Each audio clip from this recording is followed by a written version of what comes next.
제가 씨 뿌리는 비유의 이 본문으로 이전에 한번 가시떨기를 제가 하자는 제목으로 말씀을 한번 드렸는데요.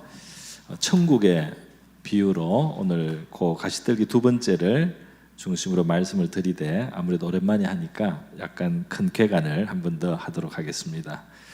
우리 하나님 나라는 현재 이 땅에서부터 사실 우리가 누려야 되고 누릴 수 있는 것이다. 너희들 가운데 하나님의 나라가 임하는 것이다. 또 너희들은 하나님의 나라가 가깝기 때문에 회개하고 복음을 믿고 하나님의 나라에 지금부터 들어와 살으라는 것이 예수님의 초대입니다. 그래서 우리 하나님의 나라가 우리에게 가까이 있다는 사실, 그리고 우리가 하나님의 나라를 누리며 사는 것이 우리 하나님의 뜻이라는 사실을 우리가 받을 수 있기를 바랍니다.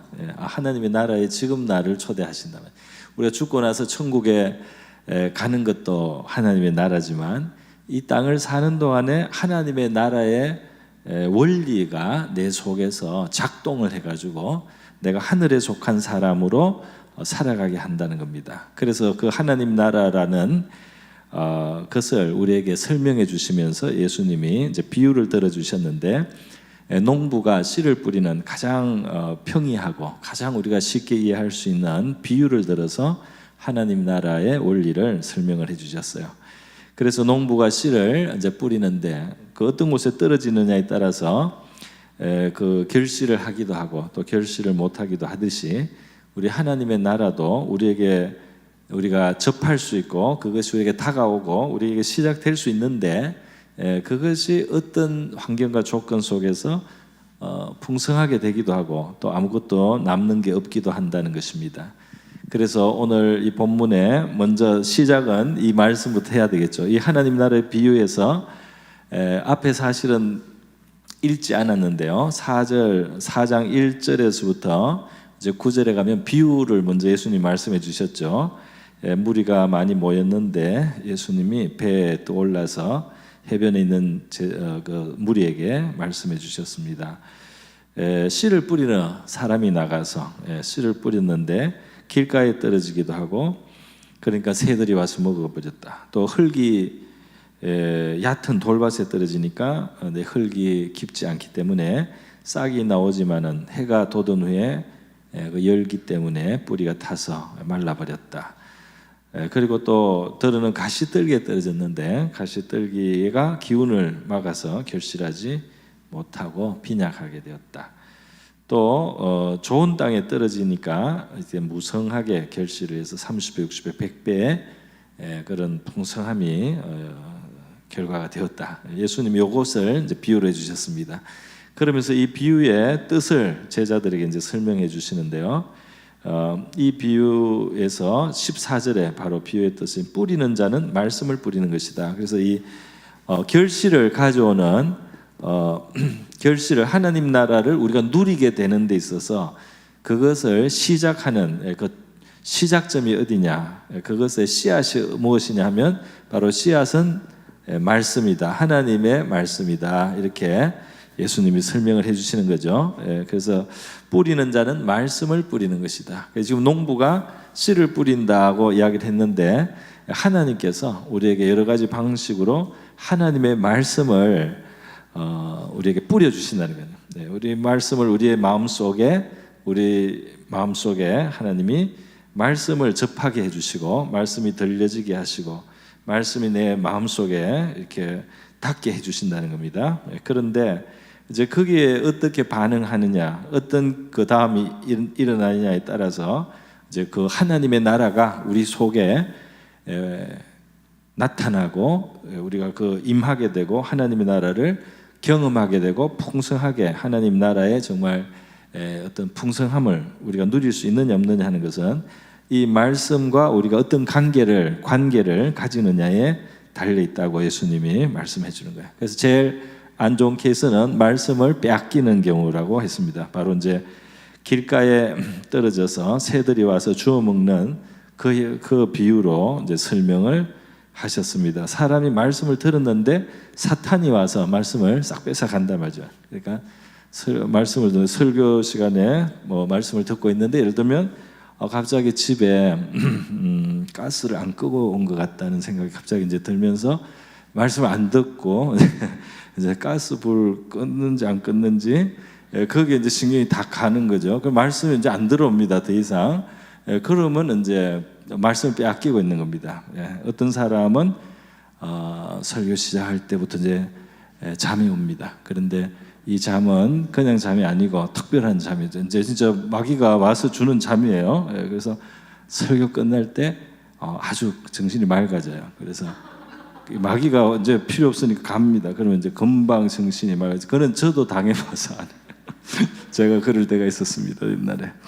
그래서 이렇게 말씀을 마귀는 뺏기 위해서 역사합니다. 물론 우리 개인적으로 성경 읽는 이런 습관 참 좋은 거잖아요.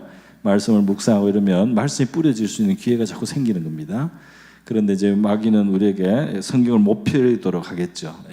성경을 덮어놓게 하겠고 여러 가지 이제 이유와 핑계를 만들어서 말씀을 우리가 접하지 않도록 자꾸 그렇게 역사할 것입니다. 그래서 일단 이건 이제 말씀을 빼앗기지 않아야 된다는 거, 그거부터 시작해가지고 이제 그다음 돌밭에 부러진 것은 말씀을 들었지만은 그 신앙으로 이제 생긴 그 믿음을 가지고 어려움을 좀 참아가야 되는데 어려움이 생길 때 이 믿음을 포기하는 사람, 이것은 이제 흙이 얕은 곳에 떨어진 그런 씨앗과 같다. 이제 그렇게 예수님 말씀했어요. 그건 제가 자세히 설명 안 하겠습니다. 가시떨기에 그 다음에 이제 장에는 가시떨기라고 했는데요. 우리가 뭐 충분히 상상이 됩니다. 가시떨기가 막 있는 곳에 씨앗이 떨어지면 씨앗이 자라다가 가시에게 기운이 막히고 양분을 뺏기고 해도 가리고 뭐 여러 가지 해서 제대로 결실을 못합니다. 그 신앙인이 하나님 말씀을 받았어요. 하나님 말씀을 듣고 은혜도 받고 아멘도 되고 믿음도 생기고 그렇게 하면 되는구나. 하나님은 그렇게 약속하셨다. 믿음이 생겼는데 그럼에도 불구하고 하나님 나라가 내 삶 속에 풍성하지 못하다. 그것은 무엇인가? 가시떨기의 역할을 하는 것이 내 삶 속에 있을 수 있다는 겁니다. 그래서 예수님이 이 가시떨기의 역할을 해서 우리의 신앙을 빈약하게 만들고 하나님 나라가 우리 속에 이렇게 많이 나타나게, 그리고 우리 속에 어떤 풍성함이 있도록 그렇게 역사할 수 있는, 우리에게 그런 믿음이 주어졌는데 그 믿음이 고사되도록 하는 그러한 요소가 세 가지가 있다 그랬어요. 그 세 가지가 설명에 의하니까 19절에 나와 있죠. 첫 번째는 세상의 염려라고 돼 있죠. 네, 세상의 염려. 그래서 이 염려를 안 하고 어떻게 사느냐 싶은 생각이 들지만 이 하나님 나라에서 우리가 살아갈 때 기도하면서 염려를 하나님께 맡기고 우리의 마음이 염려에 의해서 눌려 있는, 염려 때문에 우리의 마음이 짓눌려 있고 질식하는 이것을 이제 벗어나야 되는 겁니다. 우리가 신앙생활을 한다는 것은 우리를 돌보시는 하나님을 믿는 거죠. 할렐루야. 염려를 다 주께 맡겨버리라. 저가 너희를 돌보시리라. 너희는 아무것도 염려하지 말고 오직 모든 일에 기도와 간구로 너희 구할 것을 감사함으로 하나님께 아뢰라. 그러면 모든 지각에 뛰어난 하나님의 평강이 그리스도 예수 안에서 너희 마음과 생각을 지키시리라. 이런 말씀들 아주 중요한 말씀들이에요. 염려를 맡기고 평강을 유지하는 그것을 성경은 말씀하고 있습니다. 기도하면서 맡기라는 거죠. 우리를 돌보시는 하나님을 믿고 그것을 기억하면서 염려를 다 맡겨서 그리스도의 평강이, 하나님의 평강이 너희 마음과 생각을 지키게 하라 하는 거죠. 그래서 염려를 맡길 수 있어야지. 기도해서 상황은 어려울 수 있지만 우리가 기도를 많이 하고 하나님 앞에 기도를 많이 하는 가운데 우리 속사람의 영이 강해지고 또 하나님께서 우리에게 이상한 평강을 주실 수가 있는 줄 믿습니다. 우리 속사람을 강건하게 해주시고 우리의 마음에 평강을 주셔서 우리 밖에서는 폭풍이 막 몰아치지만은 물 파도가 일고 하지만 우리의 마음 깊은 곳에 안정된 마음이 있고 평강이 있는 마음, 그것을 지킬 때 하나님의 나라를 우리가 더 경험할 수가 있고 더 많이 체험할 수 있는 좋은 토대가 되는 줄 믿습니다. 염려의 마음이 다 홀랑 뺏겨가지고 풍랑이 치는 대로, 비바람이 타는 대로 우박이 내리고 금방 그게 모두 막 당황하고 막 걱정하고 이러는 마음에 요동하는 마음으로는 하나님의 나라에 주신 그 말씀에 의한 어떤 역사가 일어나기에는 우리 마음이 상태가 안 되는 거죠. 그래서 우리는 하나님 말씀 믿음이 주어진 말씀들을 실천을 해야 되고 그 말씀을 가지고 기도를 하고 이렇게 할 때 하나님의 나라가 자꾸 열매를 맺어갈 수가 있고 뭔가 결과가 자꾸 나타나는데 먼저 염려부터 하나님 앞에 이제 맡기는 것을 우리가 신앙의 체질로 그렇게 만들어야 되는 거죠. 우리 그렇게 할 수 있기를 바랍니다. 그 기도를 해야 되는 거죠. 기도를 해서 염려를 맡겨야 돼요. 또 이제 그 주님을 바라봐야 되겠죠. 주님을 바라보고 염려도 큰 문제지만 그래도 주님은 염려보다 더 크시다. 이런 믿음을 항상 가져야 되죠. 지금 이 가시떨기가 다 마찬가지입니다. 가시떨기가 세상의 염려, 그다음에 두 번째가 뭐죠? 재리의 유혹. 재리라는 것은 돈, 경제, 그죠? 돈, 경제, 재물 바로 그겁니다. 거기에 어떤 영향을 받아서 그것에 어떤 시험이 되고 거기에서 어떤 유혹을 받고 이러면서 이제 우리 신앙의 힘이 약화되는 걸 말하는 거예요. 이것도 마찬가지입니다. 이 물질보다 하나님이 더 크게 보여야 되죠.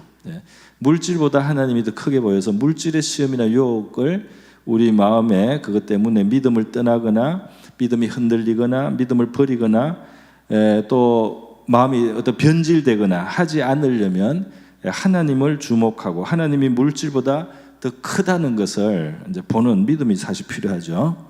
오늘 사실 여기에 대해서 말씀드리려고 합니다. 자, 세 번째로는 또 세상에 가시들과 기타 욕심이라고 돼 있죠. 기타 욕심인데 이전 번역에 세상의 일락이라는 표현도 있습니다. 세상의 재미, 세상의 향락에 빠질 때 은혜 받았던 사람도 세상 것에 자꾸 취해 있으니까 어떤 하나님의 말씀이 역동적으로 그 사람 속에 열매를 맺어가고 어떤 현실화되는 것을 방해하게 되는 것입니다. 자, 그래서 이 세 가지가 다 크게 보면은 마찬가지. 이것이 세상 염려거리든지 또 내가 어떤 물질 문제든지 세상의 어떤 낙 같은 것인데요. 하나님이 이거보다 크게 보이고 하나님이 이거보다 더 크게 보이고 더 중요하게 보이고 더 즐겁게 보이고 이제 이런 것이 되면 이런 것은 이제 이기기가 쉽습니다. 오늘 이 재리의 유혹에 대한 부분을 조금 말씀을 시간 허락되는 대로 하겠습니다. 먼저 이 재리의 유혹이라는 것은 적어도 물질이 우리 신앙에 아주 나쁜 영향을 줄 수도 있다는 걸 말하는 거죠. 물질이 뭔가 어떤 역할을 해서 우리 신앙에 큰 마이너스를, 손실을, 우리가 정말 풍성한 은혜 생활을 하는 것을 방해할 수 있다는 것을 말합니다. 그것이 성경에 몇 군데 우리가 이제 살펴볼 수가 있어요. 마태복음 6장 24절인데요. 위험성을 먼저 말합니다. 한번 위험성을 보겠습니다. 마태복음 6장 24절에 보면 예수님 말씀 같이 한번 읽어보겠습니다. 시작. 한 사람이 두 주인을 섬기지 호기를 미워하고 저를 사랑하거나 호기를 중히 여기 저를 경외하며 너희가 하나님과 재물을 겸하여 섬기지 못하니라. 그러니까 재물과 여기 하나님과 재물이 둘 중에 하나가 더 주인이 될 수밖에 없다는 거예요. 예수님 말씀은. 그런데 재물보다 하나님이 진짜 주인이 되셔야 된다는 거예요. 그런데 가다가 어느 사이에 하나님보다 재물이 진짜 더 주인이 돼가지고 내가 재물이 더 진짜 의지되고 재물에서 내가 더 희망을 찾고 이렇게 하는 것으로 이제 바뀐다는 겁니다. 그게 두 주인을 섬기지 못하고 하나님은 가벼워지고 재물은 중해질 수도 있다 이 말이에요. 신앙생활 하다가 재물이 안 중요하다는 게 아닙니다. 재물도 중요해요. 근데 아무리 재물이 중요해도 하나님이 더 중요하게 여겨져야 될 줄 믿습니다. 재물도 중요하죠. 그러나 하나님이 더 중요해야 된다 이 말입니다. 근데 그게 이제 바뀔 때, 그 이제 이게 바로 이런 것이 가시떨기인 거예요. 이렇게 되면 다 이제 빨려서 이 믿음으로 행할 수가 없는 겁니다, 사람이. 자, 또 하나가 있습니다. 또 하나, 우리 디모데전서 6장 17절에 보니까요. 디모데전서 6장 17절에 말씀 같이 한번 읽어보겠습니다. 시작. 내가 이 세대에서 부한 자들을 명하여 마음을 높이지 말고 정함이 없는 재물에 소망을 두지 말고 오직 우리에게 모든 것을 후히 주사 누리게 하시는 하나님께 두며. 그래서 여기 보면 소망이 있어요. 재물에 소망을 두고 사는 것과 하나님께 소망을 두는 것, 요거를 이제 비교를 했습니다. 그래서 살다 보면 재물이 소망으로 나의 소망이 될 수 있단 말이죠. 시편에 많은 그 신앙 고백이 있는데 하나님이 내 소망, 내 소망을 하나님께 두라 이런 표현이 있습니다. 시편에. 소망을 하나님께 정말 두면 이건 진짜 하나님을 믿는 겁니다. 그런데 재물에 소망을 둘 수도 있다 이 말이에요. 사람이 재물이 나의 절대적인 최고의 이제 중요한 것이 돼가지고 재물이 정말 최고의 것이 돼서 하나님도 뒷전으로 가야 되고, 그래서 재물이 더 우선이 되는 거죠. 재물에 왜냐하면 나의 소망이 있다고 보는 겁니다. 그렇게 되면 재물에 소망을 두고 이제 살아가는 사람이 되면 안 된다. 하나님께 소망을 둬야 된다. 재물이 우리한테 도움이 안 된다는 말은 아니겠습니다. 그러나 그 재물은 굉장히 한계가 있는 거다. 물론 재물은 유익하고 우리에게 많이 유용한데 재물이 엄청나게 한계도 있다. 그런데 하나님만 실제로 우리의 삶을 완전히 보장해 주실 수 있다. 그렇게 말씀하는 거예요. 자, 그것을 제가 가끔씩 말씀하는 것인데요. 한번 보겠습니다. 왜 하나님이 재물보다 더 중요하게 크게 보여야 되느냐? 지금 이게 위험이 있다는 건데요. 우리 전도서에 두 군데 말씀이 있습니다. 전도서 5장 19절 말씀과 전도서 6장 2절의 말씀이 비교할 만한 말씀이 하나 있어요. 이거를 우리가 비교해 보면 왜 그런지를 알 수 있습니다. 먼저 전도서 5장 19절 말씀인데 한번 보겠습니다. 같이 한번 읽습니다. 시작. 어떤 사람에게 하나님이 재물과 부여를 그에게 주사 능히 누리게 하시며 제 몫을 얻어 수고함으로 즐거워하신 것은 하나님의 선물이라. 할렐루야. 이 말씀에 여러분에게 모두 응할 수 있기를 바랍니다. 그 얼마나 좋은 말씀이에요, 그죠? 어떤 사람에게 하나님이 재물과 부여를 준대요. 능히 누리게 하신대요. 그래서 수고하면서 즐거워하면서 살게 한데 이것이 하나님의 선물이라. 할렐루야. 하나님이 재물을 주시기도 하고 그걸 재물을 누리게도 하시고 수고한 것에 결실을 얻게 하시고 그러면서 즐겁게 살게 하시는 거 하나님의 선물입니다. 할렐루야. 이게 아주 좋은 거죠. 재물을 하나님이 주셔서 누리는 삶이. 자, 전도서 6장 2절에는 어떤 삶이 됐습니까? 재물이 없는 삶이 아닙니다. 재물이 있어요. 같이 있습니다. 시작. 어떤 사람은 그의 영혼이 바라는 모든 소원에 부족함이 없이 재물과 부여와 존귀를 하나님께 받았으나 하나님께서 그가 그것을 누리도록 허락하지 아니하셨으므로 다른 사람이 누리나니 이것도 헛되어 악한 병이로다. 여기 보니까 참 재밌는 말씀. 사람에게 하나님이 막 준 경우예요. 그래서 재물, 부여, 존귀까지, 사회적인 아마 신분까지 줬어요. 근데 하나님이 그까지 주고 그 다음을 안 줄 수가 있다는 겁니다. 그 다음이 뭡니까? 뭐죠? 누리는 거예요. 그것 때문에 진짜 행복한 거는 그 다음 또 따라오는 문제, 또 하나의 딴 문제라는 겁니다. 실컷 주셔서 실컷 눌릴 정도로 가질 수 있는데 그런데 누리지 못한단 말이죠. 그 재물 때문에 평안하거나 기쁘거나 즐겁거나 그 재물로 인해서 누릴 수 있는 것들이 이상하게 없어요. 가지기만 잔뜩 가졌습니다. 그런데 하나님이 누리지 않게 딱 하면은 누리지를 못한다 이 말이에요. 그래서 많이 있는데 즐겁지가 않다 말이에요. 예. 많이 있는데 그것 때문에 행복하지도 않을 수도 있다. 예. 나는 많이 안 가져와서 그걸 모르겠습니다. 있기만 하면 일단 좋을 것 같습니다. 이렇게 생각하는 우리도 있을 수 있겠어요. 근데 우리 또 많은 경우에 너무 많지는 않지만 내가 되게 만족하고 누리는 복을 받은 우리 성도들도 많을 줄 믿습니다. 예. 엄청나게 많지는 않아도 소소하지만 굉장히 나한테 즐겁고 내가 만족하고 기쁘고 즐겁게 살 수 있도록 하나님이 복을 주면 그것이 복된 삶이 되는 줄 믿습니다. 할렐루야. 우리 성도들은 그걸 알 거예요. 그래서 이 가지면 뭐 좋죠. 유용할 수도 있고 그러나 그 재물이 나에게 누림이 없을 수도 있단 말이에요. 심지어 이제 그 재물이 우리에게 화가 될 수도 있겠죠.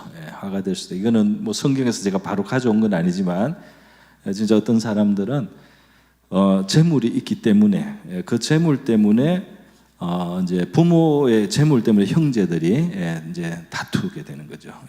그게 그만큼 없었으면은 좋을 뻔했습니다. 근데 너무 있다가 보니까 형제들이 그 욕심이 생겨가지고 원수가 돼버려.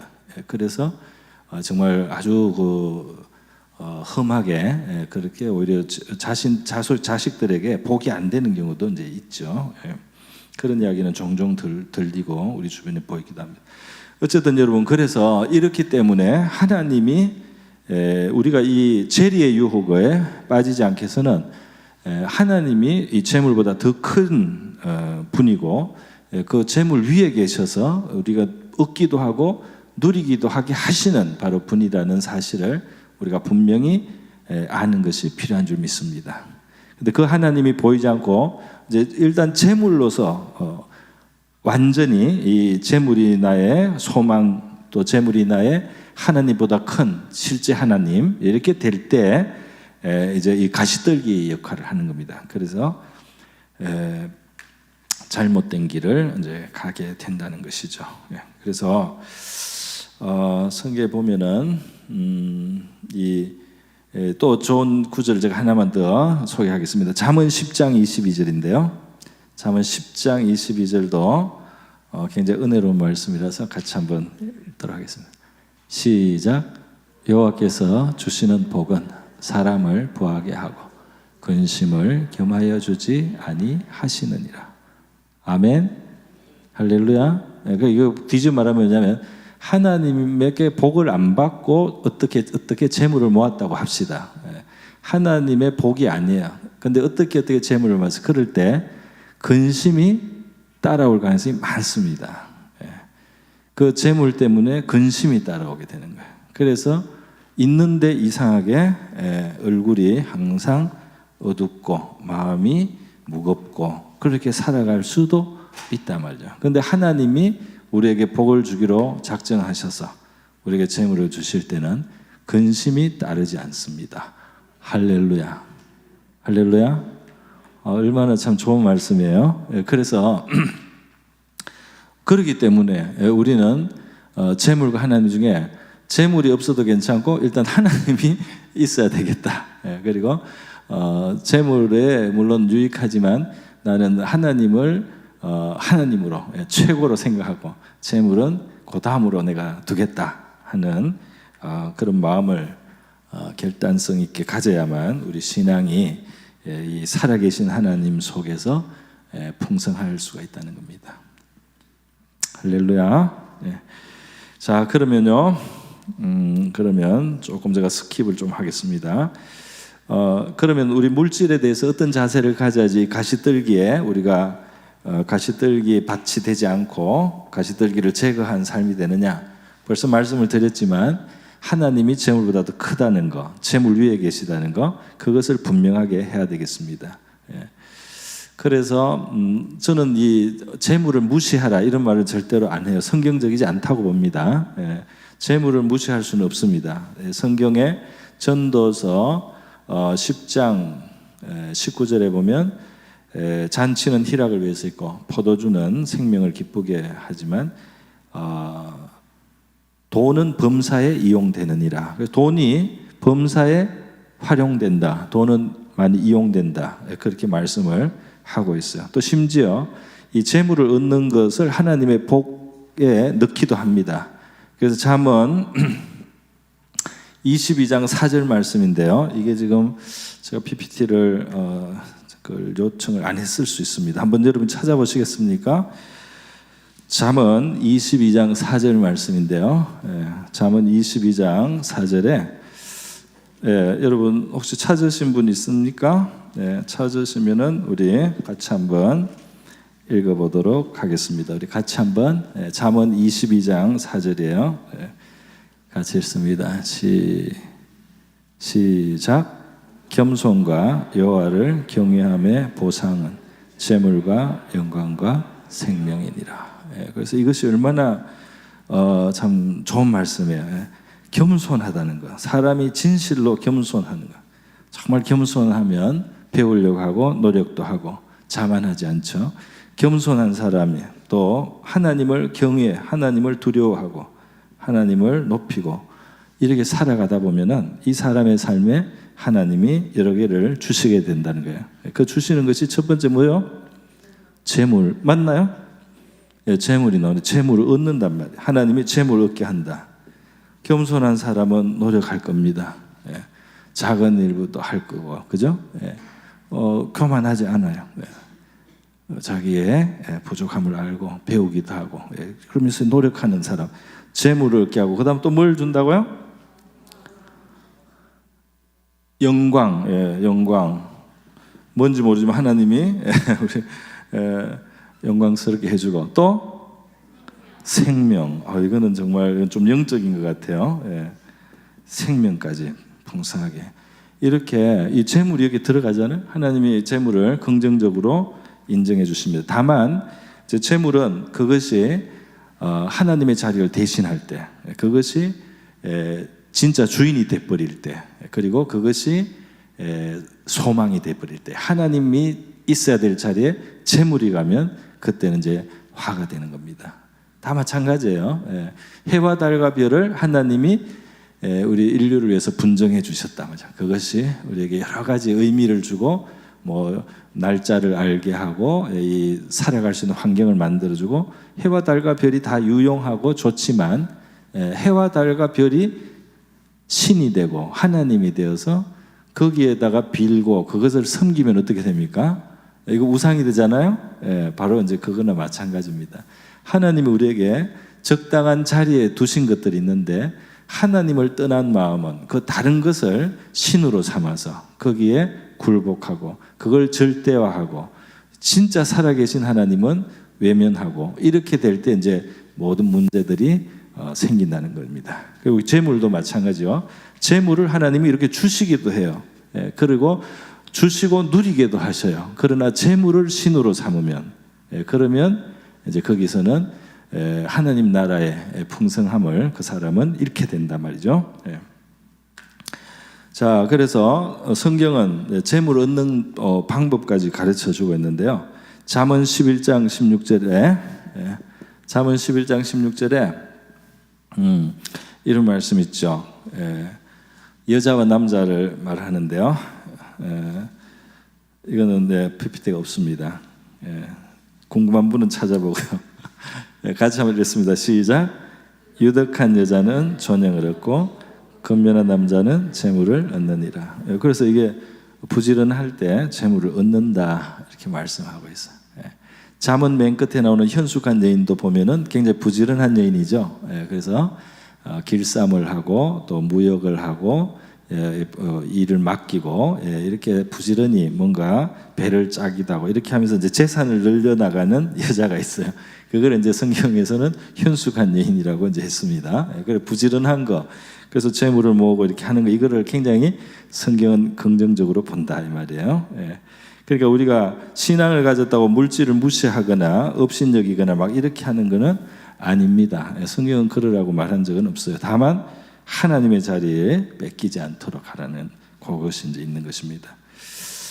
심지어 우리 에베소서 4장 28절, 요거는 PPT가 있습니다. 에베소서 4장 28절 말씀을 한번 볼까요? 같이 한번 보겠습니다. 에베소 4장 28절 같이 있습니다. 시작. 도적질하는 자는 다시 도적질하지 말고 돌이켜 가난한 자에게 구제할 수 있도록 자기 손으로 수고하여 선한 일을 하라. 그렇죠. 그러니까 이제 없어서 도적질하는 거 이건 물론 성도가 해야 될 일이 아니죠. 그래서 그러지 말고 일 안 하고 어떻게 쉽게 한탕으로 살려고 하다가 도적질하고 하나님의 이름에 욕을 끼치게 되겠죠. 그러지 말고 자기 손으로 수고를 해서 그래서 자기도 살고 그 다음에 가난한 자를 구제할 수 있는 정도까지 그렇게 살려고 너들이 하라는 겁니다. 그렇게 남을 도울 만큼 그렇게 가질 수 있도록 그렇게 수고하라. 네, 그렇게 말씀을 이제 하고 있습니다. 성경에는 저축을 하라고 할까요, 말라고 할까요? 네? 네?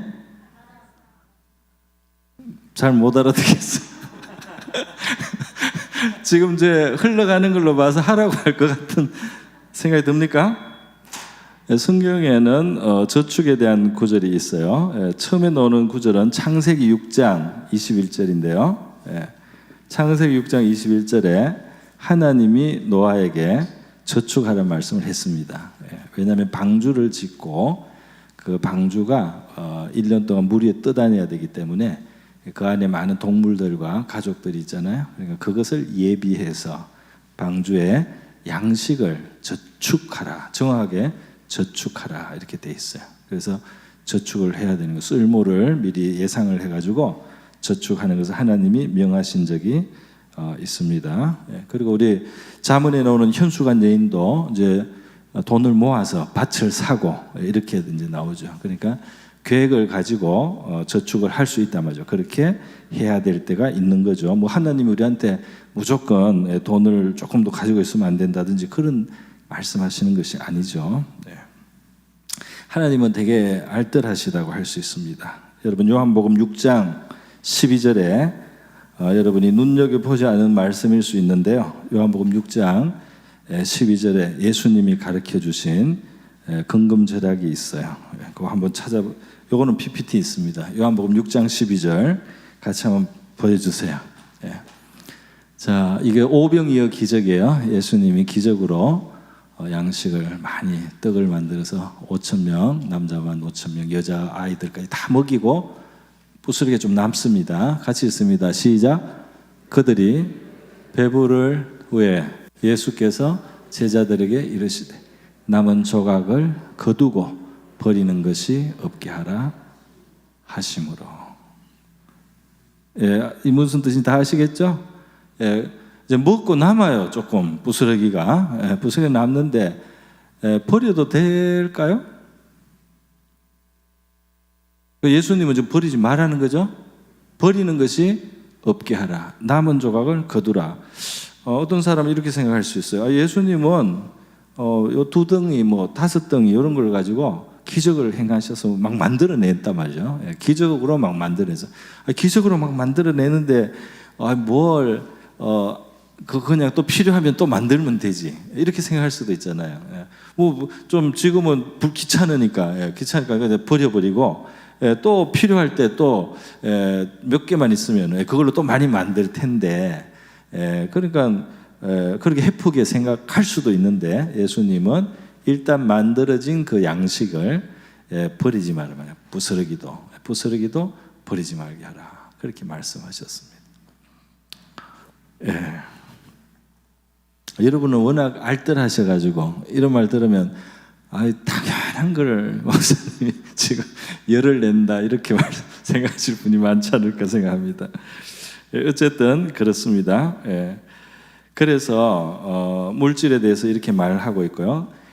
다만 이 재리의 유혹이라는 말이 있듯이 불이한 소득에 대해서 이제 또 문제가 되는 거예요. 신앙과 불이한 소득이 충돌을 일으킵니다. 그래서 예수님께서 구약 성경에 보면 이스라엘이 너무나 타락했을 때 사람들이 음행을 한 값으로 하나님의 성전에 드리려고 하는 거예요. 그걸 거절했습니다. 선지자가. 그러니까 심지어 이제 창녀의 짓을 한다 또는 창남의 짓을 하고 그런 돈을 하나님 앞에 가져오지 마라. 이렇게 그걸 싫어한다 그래서 하나님이 생각할 때 죄가 되고 가정하고 악한 것을 통해서 얻은 소득을 하나님 앞에 바치면 그걸 하나님이 그걸 받으시고 너희들을 그냥 너그럽게 대해 주실 줄 아느냐.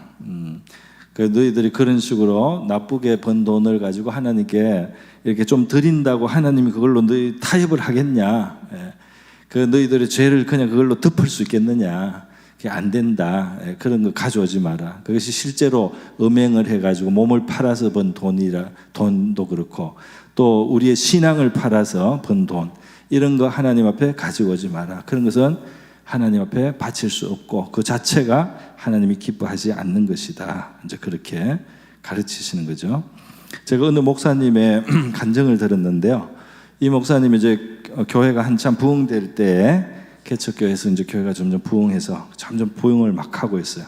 그래서 이제 교회 건물을 새로 이제 짓고 싶은 그런 때가 되었어요. 근데 어떤 사람이 평소에도 이제 좀 수업이 많은 사람인데 11조도 많이 하는 그런 사람이 어느 날 목사님을 만나자고 해서 아침 식사를 같이 하면서 이제 이 사람이 목사님한테 이제 사실 좋은 이야기를 했어요. 목사님, 제가 교회를 짓겠습니다. 제 돈으로.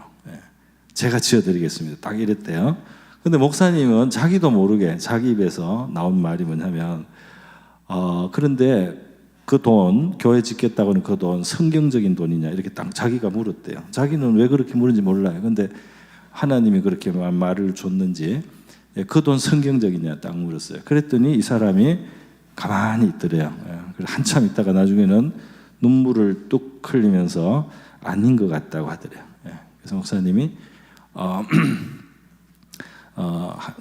예배당 지으려고 우리가 신앙생활 하는 거 아니다.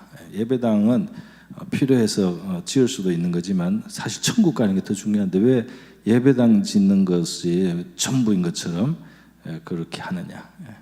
그래서 이제 그 돈을 안 쓰게 하고 말이죠. 어떻게 회개하셨는지 모르겠는데 어쨌든 이렇게 하나님 앞에 물질을 드리거나 무슨 헌신을 해가지고 우리가 하나님이 기뻐하지 않는 방법으로 불의한 소득을 이제 얻는 것을 그걸 무마하려고 해서는 안 된다는 거죠. 신앙은 하나님 앞에 청결한 마음과 또 선한 양심을 가지고 있어야 되고 그래야지 믿음이 역사합니다. 할렐루야.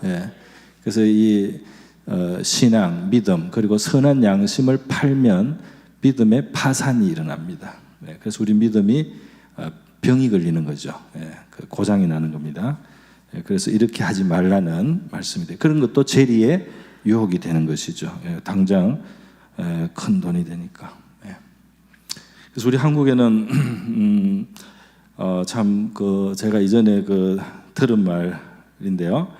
옛날 이야기입니다. 요즘 이야기는 아니고 어떤 사람이 군대에다가 군납을 해서 부자가 됐어요. 근데 군납을 할 때 간장을 군납을 했어요. 근데 이 간장을 어떻게 만들었냐?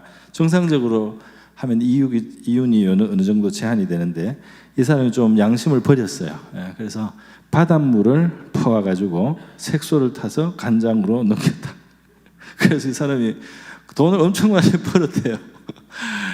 그 다음에 어떻게 되는지 모르는데 이 사람이 그 당시에 처벌 안 돼 있을 때 제가 들었습니다. 아주 좀 옛날입니다. 그런데 이제 이런 식으로 할 때 이것은 이 사람이 완전히 이건 이 사람은 신자도 아니지만 죄의 유혹에 자기 양심과 영혼을 완전 판셈이 되는 겁니다. 이런 물질은 이런 재물은 화가 되는 거죠. 결국은 하나님 앞에 재앙거리입니다. 재앙거리죠. 우리 야고보서 5장에도 말씀하고 있어요. 어떤 사람이 이제 사업을 하고 사람을 쓰는데 임금을 안 주는 거죠. 빨리 주면 좋은데 자기가 조금이라도 더 가지고 있어야지 자기가 이익이 되고 그런가 보죠. 그래서 임금을 안 줘서 그 일한 사람들이 힘들어서 탄식하고 부르짖는 소리가 하나님께 상달되도록 그렇게 임금을 안 주고 이제 자기의 어떤 이익을 극대화하기 위해서 그렇게 할 때 이제 그런 것이 하나님 앞에 화가 된다. 우리 중에는 그럴 분은 없는 것 같습니다. 그래도 전체적인 균형을 위해서 제가 설명을 드립니다. 자, 그래요. 그래서 이러한 물질에 대해서 우리가 하나님 앞에 이제 바로 서야 되겠는데, 물질 관계에 있어서 바로 서기 위해서 이제 필요한 또 좋은 것들이 있습니다. 그게 뭐냐 하면은, 왜 하나님은 11조 같은 것들에 대해서 성경에 있느냐 이렇게 생각을 해봤을 때, 물질에 대한 주권을 하나님 앞에 분명하게 이제 할 수 있는 하나의 좋은 방식이 된다는 거죠. 그래서 하나님이 우리를 살게 하고 우리에게 능력을 주고 환경을 주시고 해서 우리가 경제적인 생활을 할 수 있게 해주시는 그 근본이 하나님이시고, 또 이 세계 전체가 하나님의 것이고, 사실 그래서 우리가 모든 것이 사실 하나님께로부터 왔습니다. 이렇게 고백하는 게 맞죠. 다윗이 성전을 짓기 위해서 이제 그 물질을 많이 하나님께 드렸어요. 보물과 또 많은 재물과 이런 걸 드릴 때, 역대상 29장에 보면 다윗의 기도가 나옵니다. 기도가 나올 때 하나님, 이게 전부 다 하나님의 손에서 온 것입니다. 그리고 하나님의 손에서 온 것을 우리가 하나님 앞에 좀 드린 겁니다. 그래서 이렇게 드리는데 우리 마음이 참 기쁘네요. 참 감사하네요. 그러면서 다 이게 하나님 건데 또 드리니까 우리가 더 기쁩니다. 막 이러는 그 고백을 다윗이 하고 있습니다.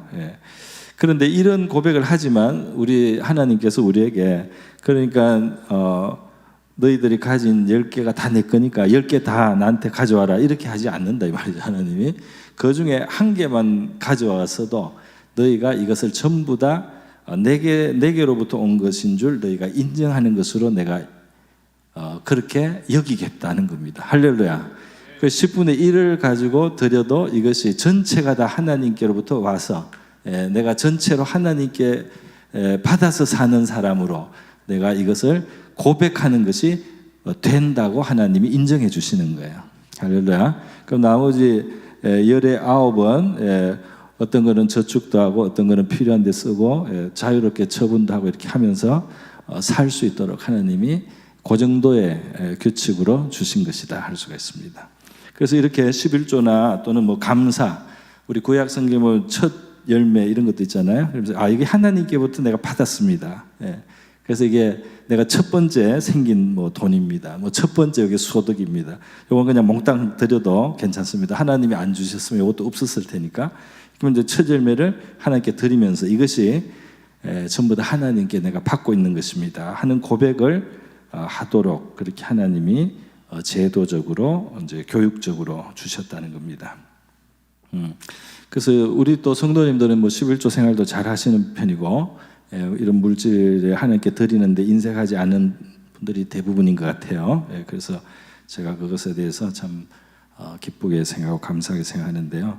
그래서 이렇게 물질을 하나님의 것이라고 주권을 고백하는 이런 헌금 같은 것도 우리가 이 재물의 노예가 되지 않게 하는 우리 신앙의 표현, 고백을 평소에 계속하게 하는 겁니다. 할렐루야.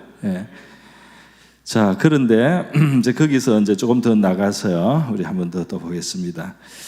이 물질과 관련해서 고린도후서 9장입니다. 고린도후서 9장을 한번 보겠습니다. 이것도 PPT가 있으니까 한번 준비해 주세요.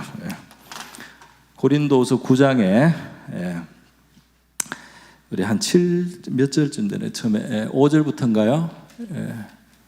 5절부터 됐네요. 한번 읽고. 여기 이제 헌금 상황이에요. 특별히 다른 어려움에 처한 교회를 도와주는 연보 구제금을 모아서 보내는 겁니다. 그러니까 뭐 헌금적 성격이 있는 구제라고 할 수 있습니다. 한번 보겠습니다. 같이 시작. 그러므로 내가 먼저 너희에게 가서 너희가 전에 익숙한 약속한 생각 이렇게 참 연보답고 억지가 아니니라. 연보를 미리 준비하는 거예요. 그 다음 있습니다. 시작. 이것이 곧 적게 심는 자는 적게 거두고 많이 심는 자는 많이 거둔다 하는 말이라. 그 다음 있나요? 각각 그 마음에 정한 대로 할 거죠. 인색하며 억지로 하지 말자. 하나님은 즐겨내는 자를 사랑하시느냐. 여러분, 하나님도 즐겨내는 자를 사랑한다. 우리도 즐겨내는 친구들을 좋아하죠. 근데 하나님하고 관계에서도 즐겨내는 자를 하나님이 더 사랑하신대요. 그러면 즐겨낸다는 게 하나님이 뭐가 필요해서가 아니고 그 사람이 하나님께 대해서 마음이 그만큼 하나님을 호의를 가지고 좋게 하나님께 드린 것을 아까워하지 않는, 하나님을 사랑한다고 할 수 있겠죠. 하나님께 드리는 것이 아깝지 않다는 거. 그게 하나님을 사랑하는 것이고 하나님을 인정하는. 근데 그 사랑을 받으신 하나님은 기뻐하십니다. 할렐루야. 즐겨내는 자를 사랑하시느니라. 하나님도 사랑을 받으시고 우리에게 사랑을 주신단 말이에요. 자, 그래서 이제 뭐 억지로 내가 믿음이 막 즐겁지는 않지만 막 억지로 하고 이러지도 말하는 거예요. 그럴 필요 없다. 그렇게는 할 필요 없다. 그 앞에 구절을 한번 가겠습니다. 자, 6절에 자 같이 읽습니다. 시작. 이것이고 적게 심는 자는 적게, 많이 심는 자는. 그러니까 영적으로 심고 거두는 원리도 여기서 설명하고 있어요. 지금 이게 구제와 관련되는 건데요. 또는 하나님께 믿음으로 하니까 헌금이기도 합니다. 근데 이렇게 베푸는 것이고 하나님께 바치는 것이기도 해요. 근데 이것이 심는 거다 이렇게 표현을 한 겁니다. 이것이 심는 것이다.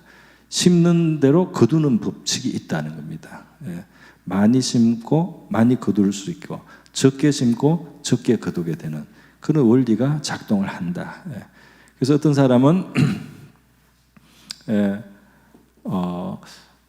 물론 이거를 억지로 하라는 건 아닙니다. 그런데 이것이 할 수 있으면 우리가 기쁘게 하나님께 즐겁게 많이 심으면 많이 거둘 수 있는 줄 믿습니다.